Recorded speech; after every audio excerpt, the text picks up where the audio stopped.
تونس. شباب احسن فيلم تصوروا شباب. اكثر من واحد قال ان شاء الله باش نجي لتونس. تمشي هم الصحراء ما يعرفوش تقاليدنا وكل شيء، كي شافوا معنى الفيلم الوثائقي عجبهم برشا.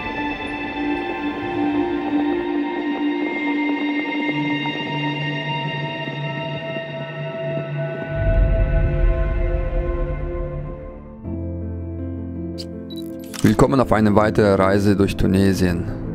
Nachdem ich und mein guter Freund Armin Südtunesien überquert haben, haben wir uns ein halbes Jahr später entschieden, die nordtunesische Seite anzuschauen. Für mich war das eine unglaubliche Erfahrung, als ich gesehen habe, wie Südtunesien sich von Nordtunesien unterscheidet. Nicht nur die Kultur, die Menschen und das Essen, sondern auch die Landschaften, die Architektur und das Wetter unterscheiden sich in Nordtunesien sehr stark von Südtunesien.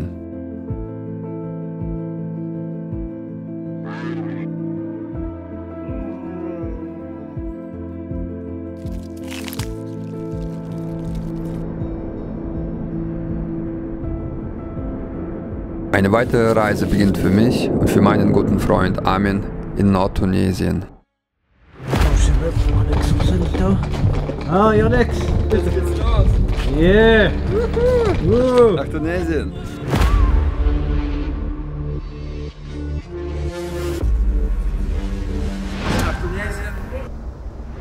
شباب كما تشوفوا يعني المنظر اللي ورايا منظر جميل جدا جدا صراحة. أول مرة على فكرة هناك في البطو هني.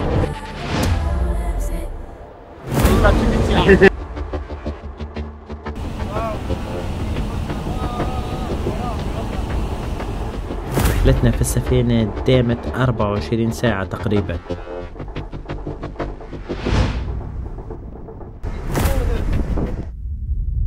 كيف نشفى من حب تونس؟ الشباب رجعنا لتونس.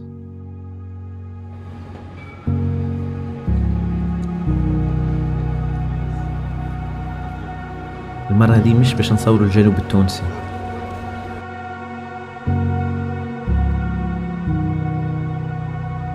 باش نصوروا الشمال التونسي والوسط والساحل. الجام تونسين حبيب بورقيبة.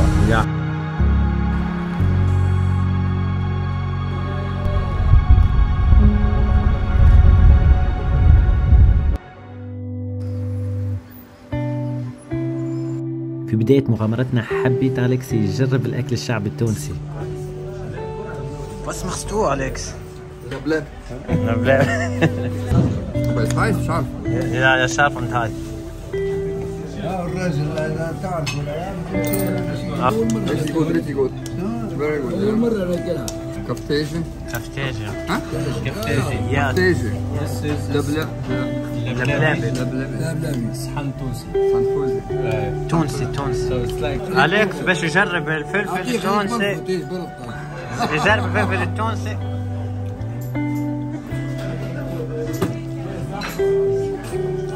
What do your hotel sleep in? What's there? No hotel. In hotel. No. Where sleeping? Friends. Is it hot? No, it's gonna. How many days in there?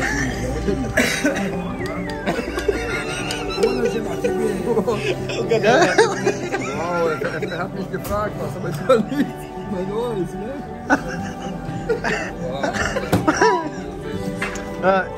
You say.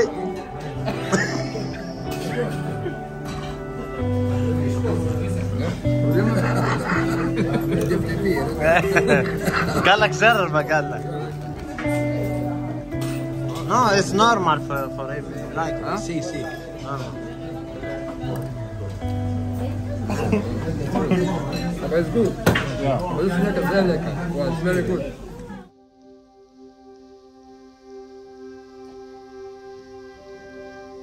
تونس العاصمة. Power. Jetzt geht's los. تونس مدينة الألوان الزاهية والتباين الثقافي. تعتبر واحدة من أقدم المدن في شمال أفريقيا. حيث يتجسد فيها التاريخ والحضارة بأروع صورة.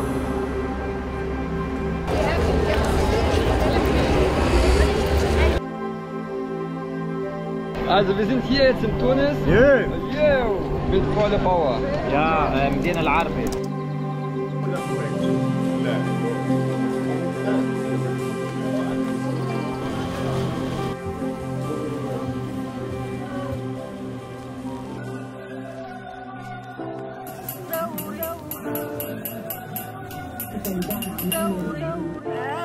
دوري وقعدانك واش تصوري يا حنا دوري.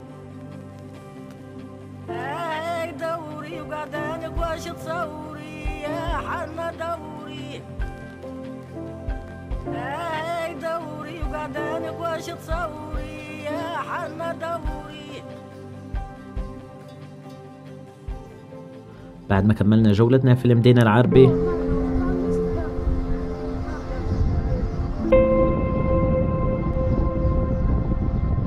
Wir sind jetzt ganz oben auf den Dächern über die Stadt. Hier sieht man die ganze Stadt Tunis.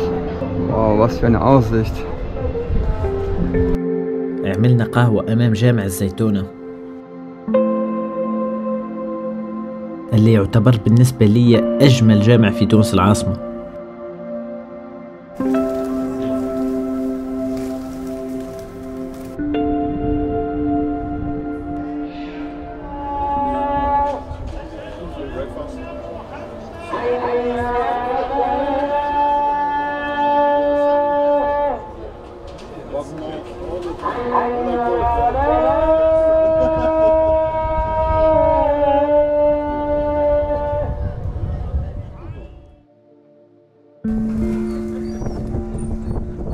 من أكثر الأماكن اللي حبيت نزورها نيو ليكس.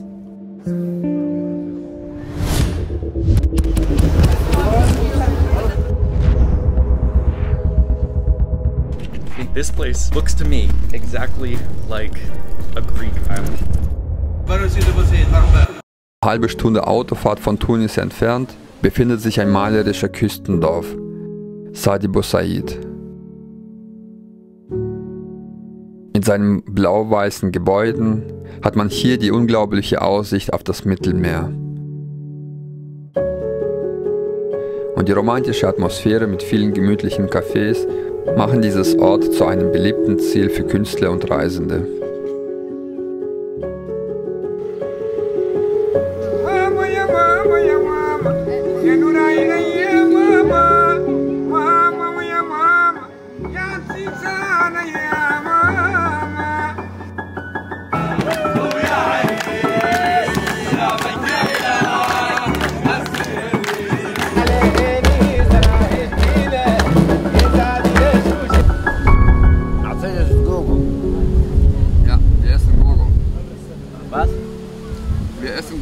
نعم عصيدة الزقوق. عصيدة بدك عصيدة؟ Schmeckt. نعم عصيدة هنعمل. Acede. عصيدة زقوق. Esgugu. Ja. Acede Esgugu. Ja. Riva? Хорошо. Хорошо, was bedeutet das хорошо? War sehr lecker. Nächster Punkt von Montserrat, Monastir.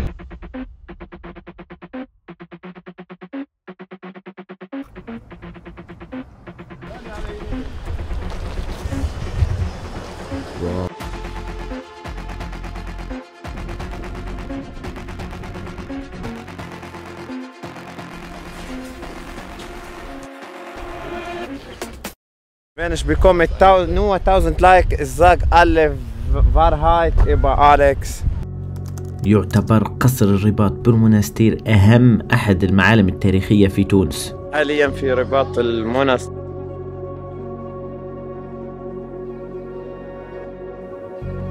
نشجعكم برشا باش تجوا لرباط المنستير، خاطر بالرسمي تحسوا روحكم سافرتوا عبر الزمن.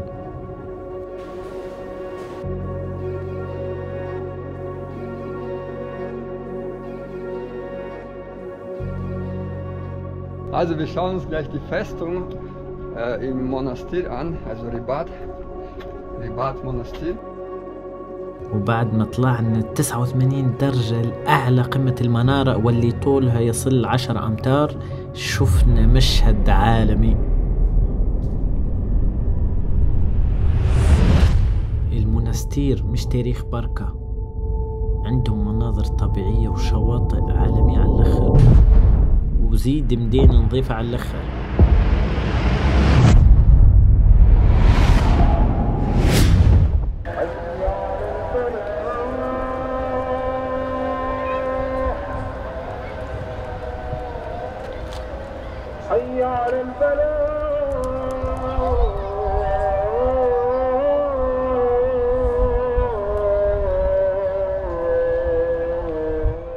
Also hinter uns ist auch Friedhof, gleich neben dem Ribat-Monaster.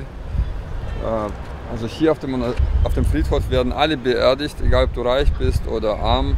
Alle werden auf dem gleichen Friedhof beerdigt.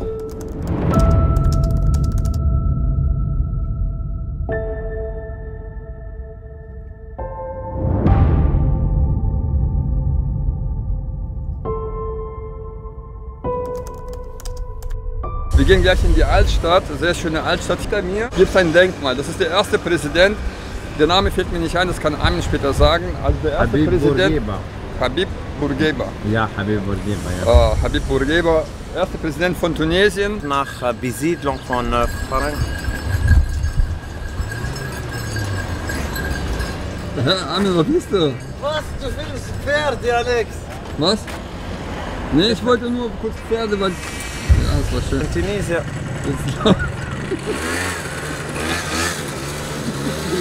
So, wir sind heute beim Frühstücken hier in Sousse.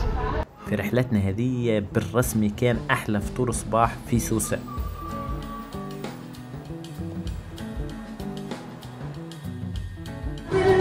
Also ich habe noch nicht angefangen, Dima hat angefangen, aber wir haben echt viele Sachen hier. Ich weiß nicht, ob wir das alles schaffen zu essen, aber es ist wirklich Hammer für diesen Preis und also einfach hier dieses Ambiente ist auch sehr schön. Wow, das schmeckt wie Nussfax. بعد الفطور مشينا عملنا دورة في المدينة القديمة في سوسة.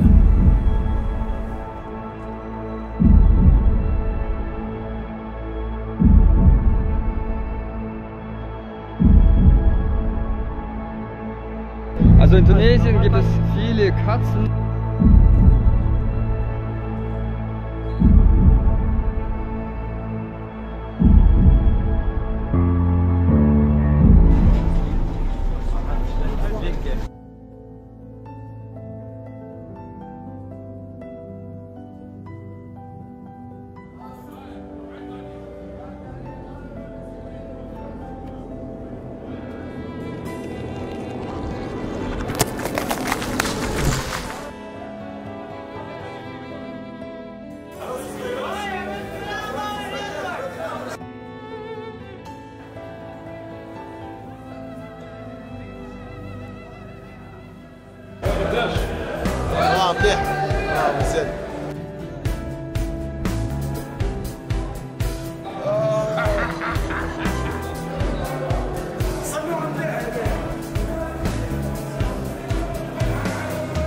So, ich bin jetzt mal durchgelaufen. Wow, das war echt interessant. Fischmarkt, Obst, Gemüse, viele Wassermelonen. Hier, die Leute, die haben gesagt, wir können einfach filmen, ohne zu bezahlen, ohne nichts zu kaufen. Einfach kommen und filmen. Das ist unglaublich. Hier, أخوي الغالي نجم نصوروا هيك ولا فيديو على تونس نجمه.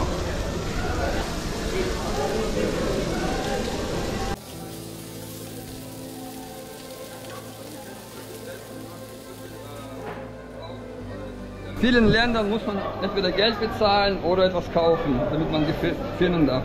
Und hier sagen die Leute, ja, mach einfach. Fast Auge. Sag, viele Haare verloren. Armin, sag, ich habe viele Augen verloren. Nee, ich habe gesagt, wir haben schon eine große. So, jetzt hier haben wir, davor hatten wir mal Mahmoud. A few moments later. Meine Haare, ich verliere meine Haare. Okay, ruhig bleiben. Mahmoud, bitte ruhig bleiben. So habe ich auch Haare aufgemacht.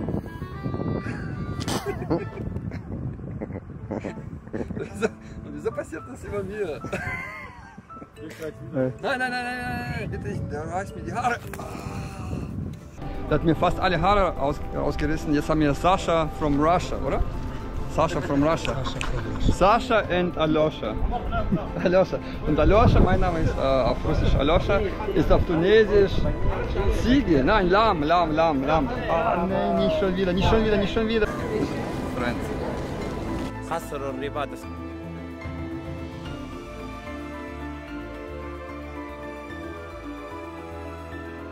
Ja, hier gibt es auch Kutschen. Also in vielen großen Städten gibt es Kutschen, Pferde. Leider nicht die Altstadt gesehen komplett, so die Moschee nur von außen. Beim nächsten Mal müssen wir uns mehr Zeit einplanen für die großen Städte. Jetzt gehen wir nach...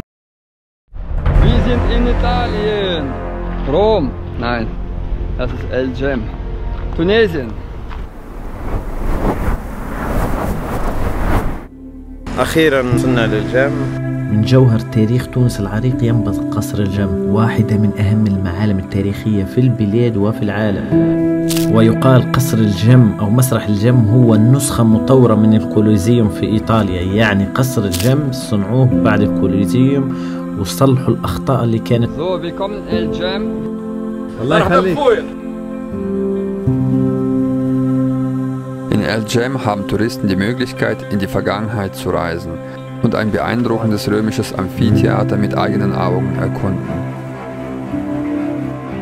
Ja, wir müssen uns jetzt aufteilen, weil man darf hier nicht mit großen Kamera filmen, also mit Sony oder Fotos machen. Man darf jetzt nur ein Handy mitnehmen. Ich habe jetzt GoPro versteckt mitgenommen, dass ich ein paar Videos machen kann. Armin ist draußen geblieben, dass er Fotos machen kann und Videos, weil die machen um 5:30 zu. In dem Kolosseum haben früher blutige Gladiatorenkämpfe für die Römer stattgefunden.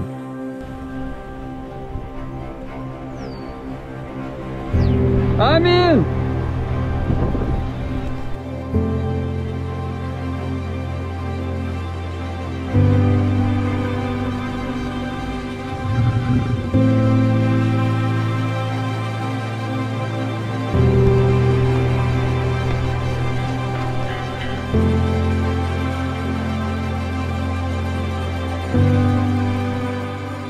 انتهت رحلة أليكس وديما في الجم، لكن رحلتنا ما زالت متواصلة.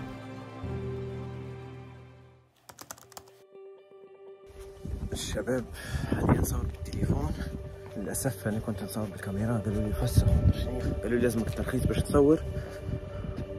والحاجة الغريبة إن قالوا ترخيص لازم تمشي لتونس العاصمة اللي هي بعيدة برشا. مدينة دقة أصلها أمازيغي، وبعدها صارت تابعة لقرطاج، وبعدها أصبحت تابعة للإمبراطورية الرومانية. ومن أشهر الآثار مبنى الكابيتول في دقة، هو معبد روماني من القرن الثاني ميلادي. في دقة تشوفوا برشا حضارات في مكان واحد. بالرغم من هذا للأسف السياحة الثقافية ضعيفة برشا في تونس، وما همش قاعدين يستغلوا الأماكن هذه.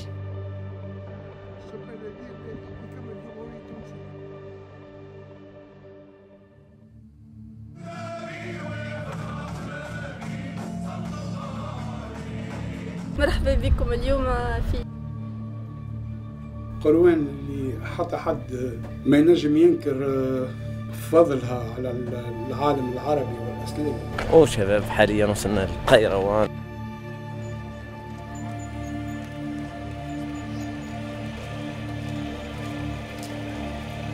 في السابق كانت عاصمة الأغالبة وأفريقيا والمغرب العربي.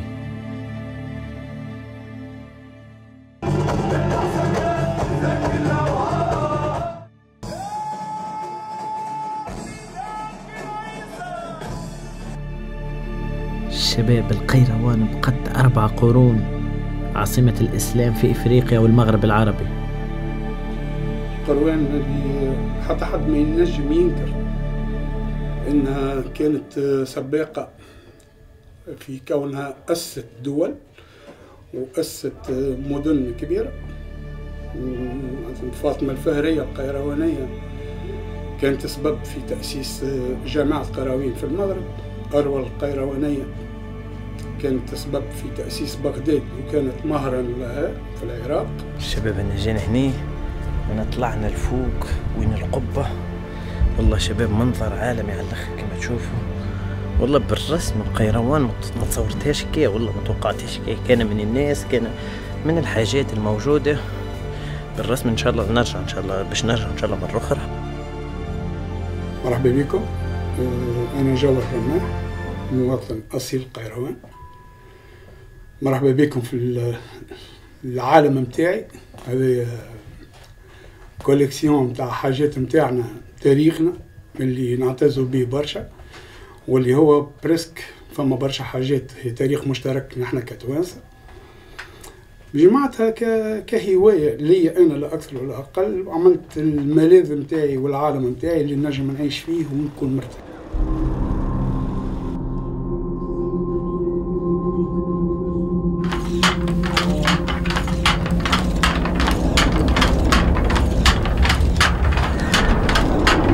الناس طيبين على الاخر. الكرام القراوة جونتي برشا ويفرحوا بيك ويحبوا الجزائر، فهمت؟ الحقيقة أمينة المجاي قال لي خايف من القروي. هذا الناس خايف يعني كان. او عمر، خونا عمر هنا باش كان صارت مشكلة ولا حاجة الباج نتاعها كبيرة يفضح. كما تشوفوا هذا سوق الذهب، وهاو الذهب يعني. عندنا بروطة اللي هي في حد ذاتها قصة. بروطة هي بئر أوطة، واللي هما كانوا 3 أعراب جايين يمشيوا قريبا، كانت فارة في الوقت هذاك وماتوا بالعطش. وقفوا في ثنية بعد شوية على قروان، على أحواز هكا قروان، عندهم حاشاكم الكلبة متاعهم اسمها أوطة. سرحت هكا، بعدت عليهم، رجعت لهم سقاها فيها طبعة واحد. عرفوا اللي ثم بلاصة ماء، قعدوا يتبعوا فيها لين وصلوا للبلاصة هذيا واللي هو بير، وتسمى بئر أوطة. بروطة فيها الجمل اللي يدور، اللي على منواله تعمل الصفصف في المرسى.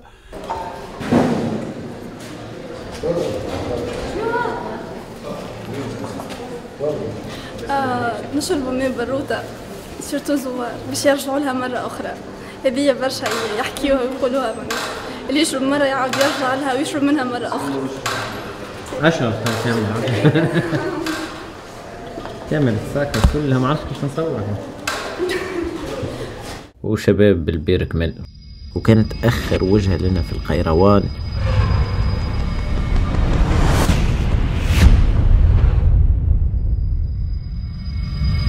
أقدم مسجد في المغرب العربي.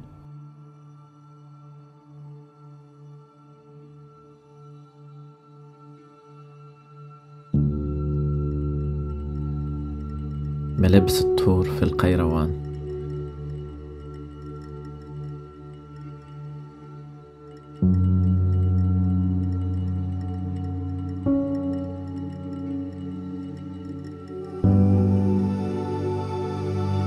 وهذه كانت رحلتنا في القيروان.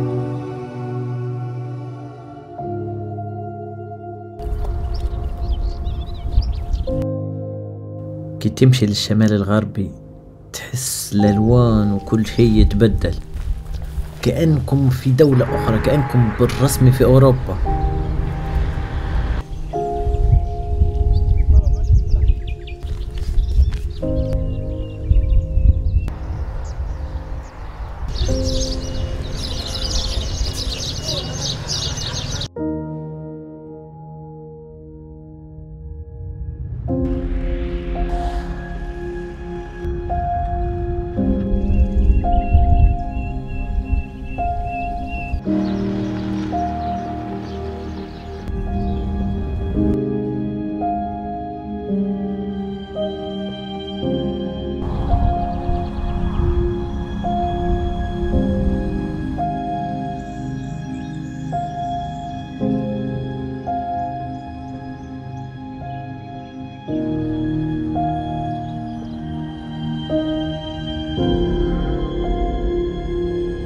الرجولية، المناظر الطبيعية، مناظر عالم آخر. الشمال الغرب تونس. أهم القطاعات في تونس السياحة والفلاحة.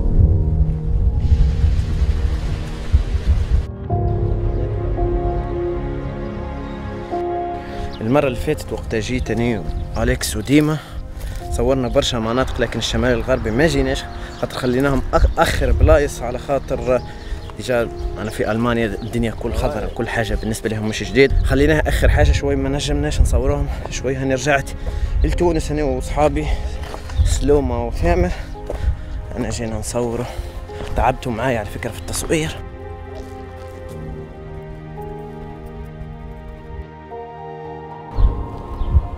صبري ما يسر بقى هاي ما يسر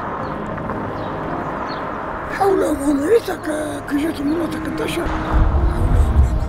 حولها من هنا، معناها هذه قدام الدشا الكبيرة القديمة كما نقول. هذه قديمة. ولك مدة معنا تخدم في المجال هذا، يعني الفلاحة والبقر؟ الحيوانية عندي مدة كبيرة، كنت فلاح. قداش لك معناته مدة يعني تقريبا يعني؟ صرنا يمكن 30 سنة. تبارك الله. حبسنا. تبارك الله. تونا 87. ما شاء الله ما شاء الله.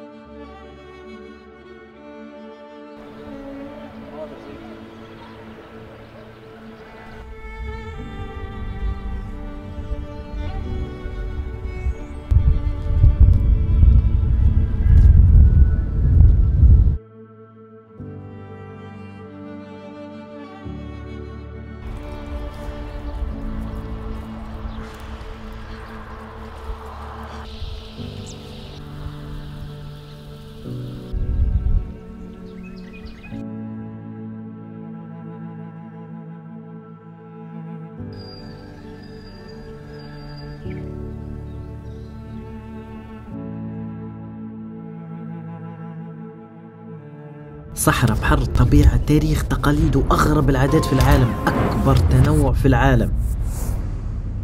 تونس